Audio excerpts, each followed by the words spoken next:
That's just one incident. We've seen multiple close calls in the last few months, and that's the background for Jaishankar's visit. India too knows about China's land grabs, so New Delhi can sympathize with Manila. Minister Jaishankar did not address China directly, but his message was pretty clear. UNCLOS 1982 is particularly important in that regard as the constitution of the seas. All parties must adhere to it in its entirety, both in letter and in spirit. I take this opportunity to firmly reiterate India's support to the Philippines for upholding its national sovereignty. Some quick context here. UNCLOS is a United Nations convention. It's like a rule book for the seas.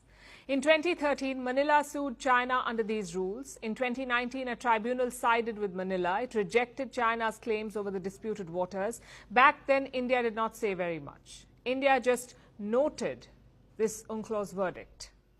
But now, India is openly supporting it. It is asking China to adhere to the 2019 verdict. In simple words, India has finally picked a side and it is supporting the Philippines against China. But what does this partnership look like? What is the foundation of it? Well, there are many. Number one is the shared threat. India faces Chinese expansionism in the Himalayas. The Philippines faces it in the seas. Different regions, but the same problem. Number two is trade. In 2015, bilateral trade was around $1.9 billion. In 2022, it has reached close to $3 billion, which is a 58% rise in 7 years. And there's potential for a lot more. Finally, factor number three, military cooperation. In 2022, the Philippines bought BrahMos missiles from India. The deal is worth $370 million. $370 million. The delivery is expected to start this year. Reports say they're also keen on the Tejas fighter jet. Both sides also make regular port calls. In fact, an Indian warship docked in Manila on Monday. It's on a 3-day mission to the Philippines.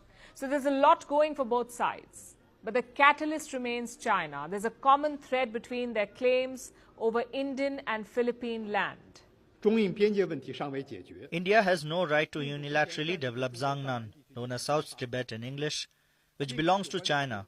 India's actions will only further complicate the border issue and create negative disturbance in the border areas of the two countries. In the face of illegal intrusion of the Philippine vessels, the Chinese Coast Guard has taken necessary law enforcement measures. Their response on the scene was legitimate, professional, and restrained, which is beyond reproach. Manila is arguably worse off.